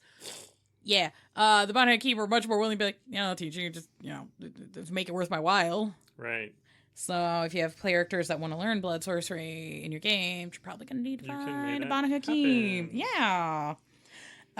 Some of the Banu may trade in ancient secrets and lores for steady vitae or other resources, so long as the parties involved respect traditions and morals. Okay. So they're like, hey, dude, as long as you're chill and you're like, I am teaching you a cultural thing and, you do it properly. Yeah, we're Gucci Mane. Cool. Hell yeah. And then if you fuck it up, then it's like, oh, I taught you this gift, child. Why are you using it for inappropriate things? I guess I'll have to take the knowledge back. How are you gonna do... Oh. Oh, stab. Why is there a knife in me? Son of a bitch. Other Banu Haqim have taken upon themselves to police occult circles to ensure ethical practices. So with blood sigils, there's a whole bunch of lore and notes for like underground, like occult markets and people doing weird, fucked up shit with like thin blood alchemy. So there's some Banu Haqim that are like, I am an expert in the occult. You guys are acting crazy. You gotta stop. They're just trying to essentially be like the FDA for magic in their cities. Or some sort of PI guy. You can go Batman with it if you want. I think magical FDA is much funnier. Oh, yeah. He's trying to like write up like formal ways to practice the occult safely and ethically and trying to bring it to Elysium to propose to the prince. And the prince is like, I don't understand this woodly mumbo jumbo. And then that causes conflicts with the Tremere that have just been doing homebrewing their own things for centuries, like a weird little alchemist. And he's just like, no, I don't want the regulations. Stop. So that's where the Banu Haqim are now. Hurrah! Great. Some are in the Camarillas, some are in the Sabbat, some are in Alamut doing their own thing. It's crazy times we live in. So, major leaders within the Banu Haqim. We have, obviously, our boy, Earl Shagi, child of Hakim, head of the Shepherds of Earl Shagi. There's lots of stuff for the cult in the Forbidden Religions book, as well as the Gehenna War book. And there's some stuff, like notes in the Cults of the Blood Gods. Tons of information you can pull for that guy. Tigurius the Vizier, he's the first Banu Haqim Justicar ever in history. It's official. He's the guy. Nice, good for him. Good for him. He got Good a for him. promotion? Yeah. Oh. He is blood married to Victoria Ash and has his own lore sheet within the Gehenna War book. I really need to read that book. Yeah, we're going to be talking about it next week. So you should probably read it. I gotta get caught up quick. Yeah. Hey, can I have bar?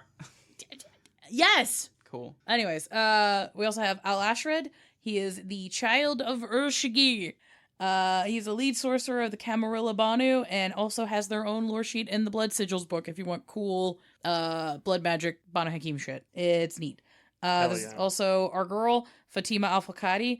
She is also called the Hand of Vengeance. Hell yeah. She is the leader of the Ashira forces in the Gehenna Wars currently. So, literal girl bossing. I'm in. Hell yeah. Get it, girl. And she also has a lore sheet in the Camarilla book and is also the character that is the cover art of the Amsamite Revised book. There's also lores, tons of lore, tons of stuff with her. She's dope as shit. Fuck yeah. I like to say lesbian icon. Muslim lesbian icon at that, because she's also a devout Muslim. So, hell yes. And then we have our lore sheets that are clan specific. There's not a fuckload that are like the clan only. There's things that let you get like tied into the clan. But here are the ones that are Banu specific. There is occult artifacts that is a lore sheet in the Chicago folios, which is Banu and Tremere only. So if you want magic items, there's a sheet for that. You can be a descendant of Al Ashrid, which is in the Blood Sigils book. There's also Tigirius the Vizier. There is the 4-dot on his sheet that is Banu only. That's the kind of thing that has thrown me off. There's a couple of lore sheets where the lore sheet itself is open for everybody, but there'll be a dot purchased specifically that is clan only. Interesting. Like the ministers have that, which is an addendum I guess I should add to the ministry episode, but whoops. Whoops. But yeah, that is the Banu Haqim as they stand currently.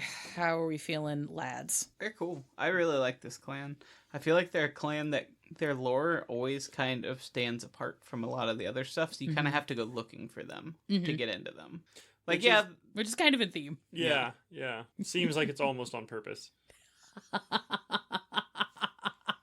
little bit, but no, glad you enjoyed them. That's the reason why they're like in my top 3 of like favorites to do.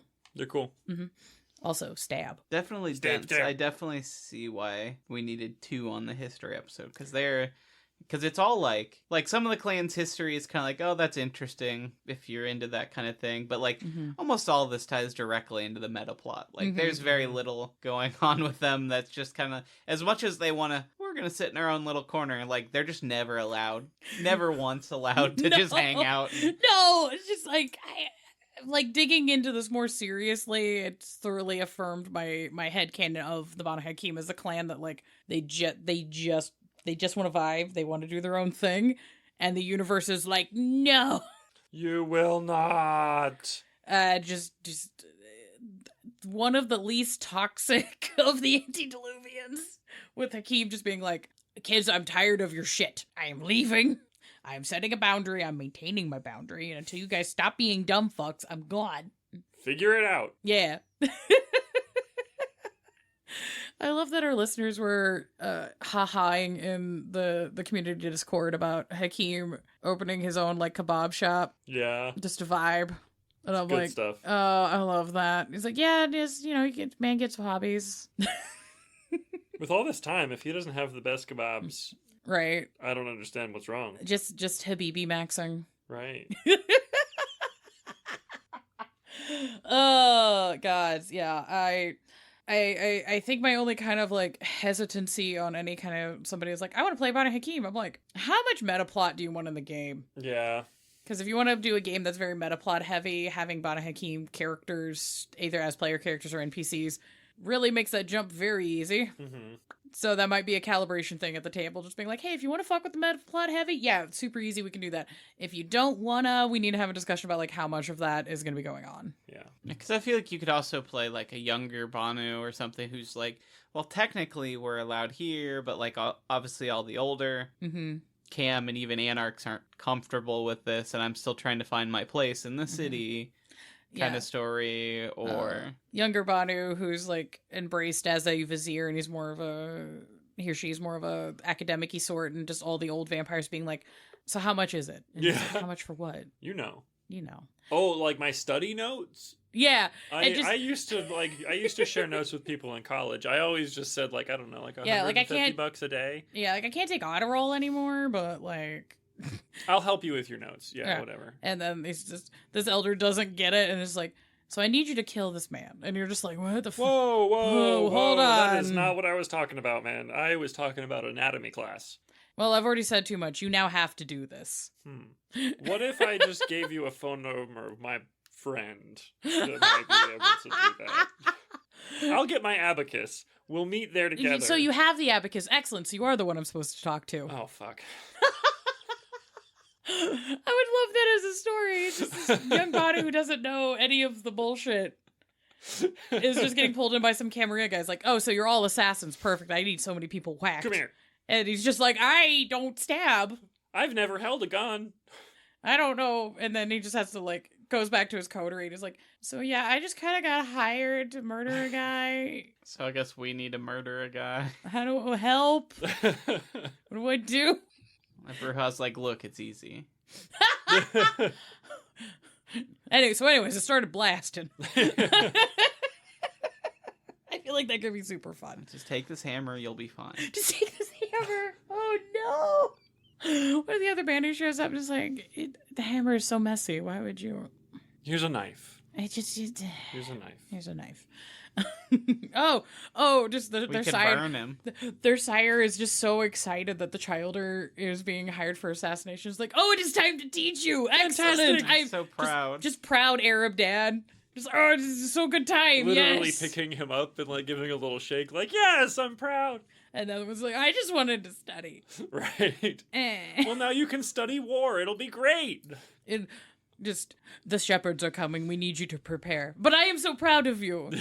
Ruffles' hair walks away. Just like, what the fuck is happening? Shepherds. Okay. That seems I not like threatening. dogs. Yeah, the shepherd is like German shepherds? Like they're bringing lambs with them? Like, are we talking like Australian cattle dogs? Are we talking like like German shepherds, like they were saying?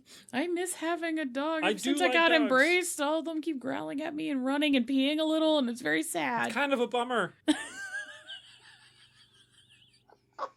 This is the world's softest I vampire. used to train them in my spare time. Like, it was a volunteer thing I did at the shelter. Look, you know? somebody has to be the softest vampire, and I just think it being a random Banu Haqim is very funny.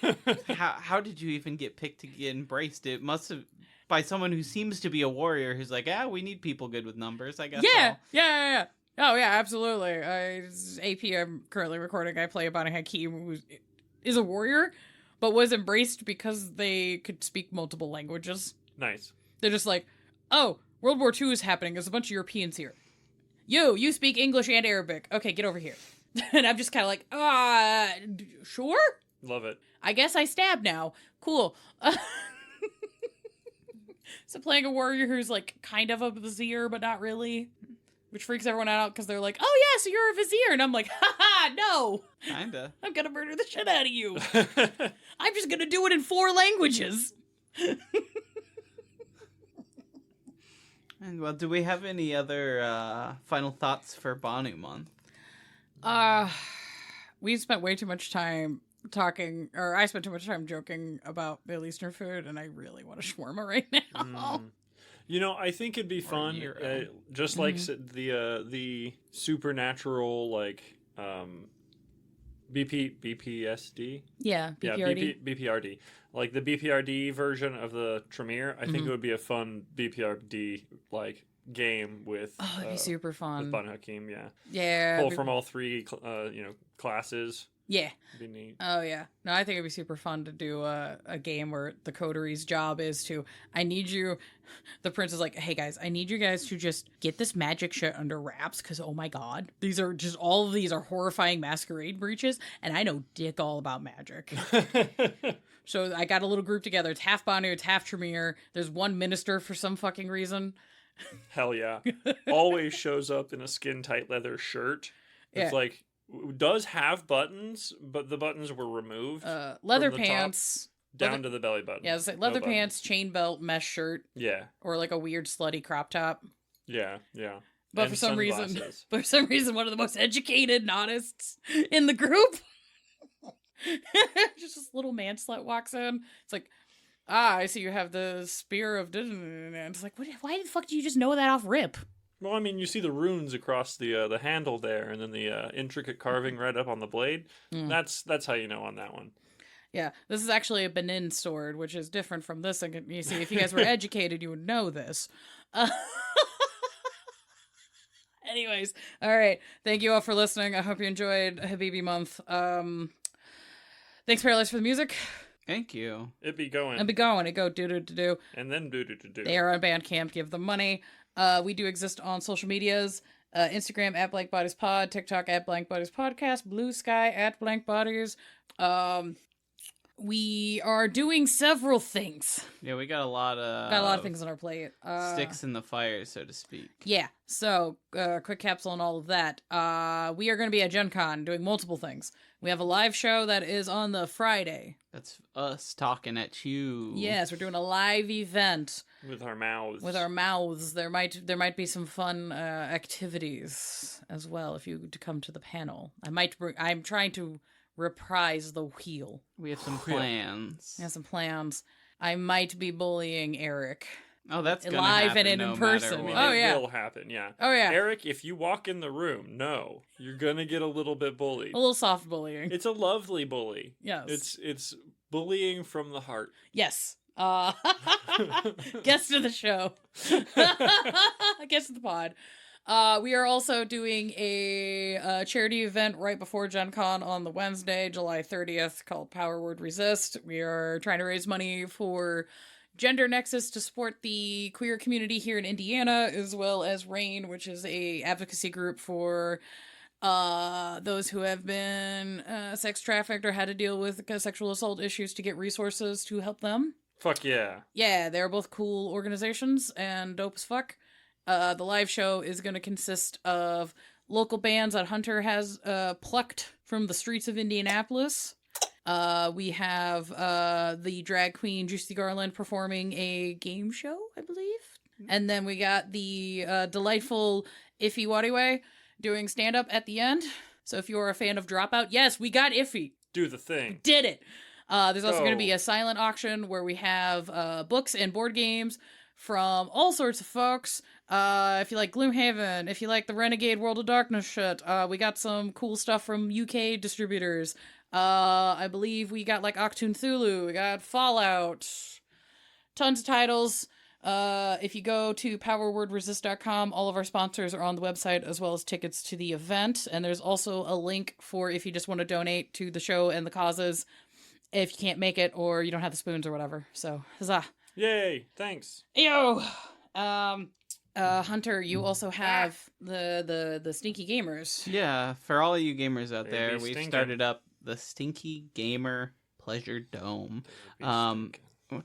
We're about 2 days away from the next episode, so you can get caught up. We're playing Marathon, Ooh. but the original game by the people who went on to make Halo, and we're going to reboot Marathon until it basically got canceled this week. We'll talk about more of that in the episode. Yeah. There's a lot happening. But basically, we're like a book club for video games. We're bi-weekly, give people time. We usually focus on like the first 2 hours of the game, so you don't even have to sweat to get through anything. It's like, play it at your own pace. We'll hang out, chat. Yeah. We got a little chat about it in the Blank Bodies Discord, so if you're already in there, you can come hang out and talk about gamers. We also did Blood for our first game, and Hey, then yo. we're going to switch themes. Did you So- have fun playing it? Oh, so far, yeah. Cool. Hell yeah. It's a fun Hell one. yeah. Come join the Pleasure Dome, meet John the Third. Yeah. John the Third. Not this Wild. John. Different John. John Different the John. Third may have been seen in the footage of the corn tub. You may have been able to peep our guy. Yeah, he's been around. He's been lurking. We were watching. joking about this the other day because there have been memes that people have made from the corn tub stream that feature him instead of one of us, instead of me or this John. And it's hard to tell if people know the difference or they just thought it was a funny look or whatever. But Yeah. Love it. he's It's been super kicking funny. around in Blank Bodies memes for a while with. He's part of the lore, Yeah. and y'all just hadn't caught it yet. It's very funny. So It's been a bit. It's been a gaff. It's been a goof. Speaking of gaffs and goofs, Patreon. We have one. yeah. We appreciate you guys chucking money at us because it's allowed us to improve the quality of this show as well as expand into other ventures. So if you continue to support us, we will continue to try and provide good content. So that's why we've been able to bump this show to once a week, every week. Woo! Minus little holiday breaks that we do. Yeah. And even then, you get legacy episodes. Yeah, or there's something. legacy episodes. We also have the Patreon bonus episodes. You get one of those a month. Mm-hmm. We're We're doing. cranking through Kindred the Embrace. Yeah, we only have 2 episodes in our Kindred to the Embraced episode. Then there'll be more polls for you patrons to vote on for what we Yes. cover next. But And there should be, speaking of polls, there should be the poll for the next clan we episode. got coming up the Monday with this episode. So vote. Use your democracy muscles. We're down to I the dare last. We're down to the last 2. It is Thin Bloods versus Caitiff. Which is like, oh no, now it's a race to see who's the least favorite. It's a race to the bottom, folks. But once you've made that decision, you've locked in. Banu Haqim came in second place a couple times in past. Mm-hmm. Like, all of these, every clan had a chance to pop off earlier than they did, except these two. Yeah, these two. I can say this because I'm a ginger, the redheaded stepchildren of the vampire world. But yeah, we're excited. I think they're going to be some of the most fun, especially since we have the context of all the other clans too, touching into these two, which are like the non-clan clans. The clan non-clans. Yeah, it'll be fun. Also, now we're fully vampires, but we don't have a clan, and are we fully vampires? Of clans are the ones we have left. So hell yeah. Which means, going forward, small heads up, you guys will be getting to vote on polls to help us guide the show in ways that are new and different, like specific NPC deep dives into like locales and cities to help with gameplay stuff. We're also going to be delving into various cults that exist in the game, and hopefully more things with factions and the different sects and politics and weird lore things. I like these. Yeah. Because there's so much real estate in this game world. It's ridiculous. And I'm happy to yell about it in an existential way. At your request, you're voting for the orders of these things. / you're going to make me spin the fucking wheel. Spin the wheel. Now the question is, do we get a bigger wheel? I broke the big one I made, and then I broke the small one I bought. Do I just buy a bigger wheel? Is that the problem now? I mean, that might be the option we have to go with. Yeah. I think if we can get the money, Mm-hmm. well, I'm gonna look on eBay. This is Oh my god! I'm so scared. Why are we on eBay? well, if we're gonna have to spin the wheel, I think we needed to get a copy of Rattle Me Bones, Oh hell yeah! so I'm we down can for that. actually spin the wheel. Fuck yeah.